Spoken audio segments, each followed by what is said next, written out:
When you think about the United States and Canada, you probably picture, friendly neighbors, a pretty quiet, peaceful relationship. But what if I told you that this friendship was actually forged in fire? That for a really critical moment in history, these two nations were locked in a tense struggle that could have completely redrawn the map of North America. Okay, let's get into this surprising history. Right. Today, we all know it as the longest undefended border in the world. But back in the years right after the American Civil War, it was anything but. Seriously, it was a line of tension, of suspicion, and of some pretty open ambition that threatened the very existence of the young Canadian nation. So here's how we're going to break down this forgotten conflict. We'll start with the unfinished border, then dive into America's northern ambitions. We'll see how all that pressure created a nation forged by fear. Then look at the Great Railway Gamble, and finally, see how it all resolved, moving from tension to treaty. All right, so our story really kicks off right after the American Civil War. And you got to picture a North America that looked way different from the one we know today. The key thing to understand here is that both of these nations were, unfinished. Sure, treaties had kind of sketched out the border in the east along the 49th parallel, but out west, it was just this vast, wide-open territory. Everything was still up for grabs. And that brings us to the word of the day, annexation. This was the #1 deep-seated fear for the British provinces up north. The big question was, would their incredibly powerful, battle-hardened southern neighbor just absorb them into one massive United States? And geography was not helping Canada's cause. That border was just a man-made line drawn on a map, and it cut directly against the continent's natural flow. The rivers, the trade routes, even just simple proximity. It all pulled those scattered Canadian settlements south, towards the U.S., not east and west towards each other. It made American expansion feel almost inevitable. So this fear wasn't just some vague paranoia. Oh no. It was being fueled by three very real, very immediate threats that were heating up all along that unfinished border. And these tensions weren't just abstract political talk. They were playing out in three specific places. You had armed raids crossing the border from the U.S. You had American expansionists eyeing that fertile Red River Valley right in the middle of the continent. And then you had this high-stakes chess match going on for the future of the entire Pacific coast. So let's talk about these Fenian raids. For about 5 years, these unofficial militias of Irish-American veterans launched attacks into Canada, right from U.S. soil. Their goal was to pressure Britain into granting Ireland its independence.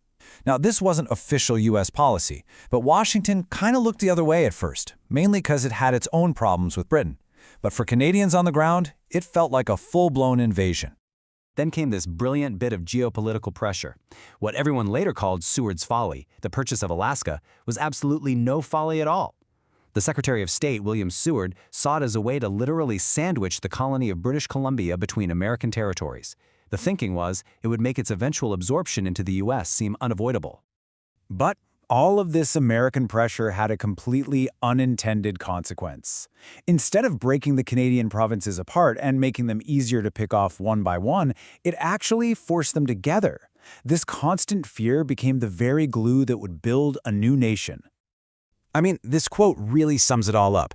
The constant, credible threat from the South was the single most powerful reason for Canadian nationhood. It created this sense of shared danger, a common purpose that honestly hadn't really existed before. So the crucial takeaway here is that Canadian Confederation wasn't just some dry political negotiation. It was a defense strategy, plain and simple. By uniting into a single dominion, the provinces created something strong enough to finally push back against American encroachment.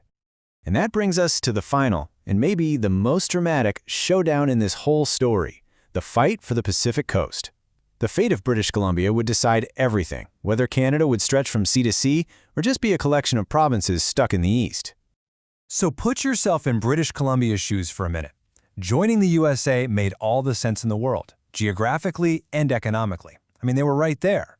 The other option, joining Canada, hinged on this wild, ridiculously expensive promise that this brand new country, thousands of miles away, was somehow going to build a railway across an entire continent just to reach them. And yet, they did it. They actually pulled it off. The completion of the Canadian Pacific Railway in 1886 was so much more than an engineering marvel.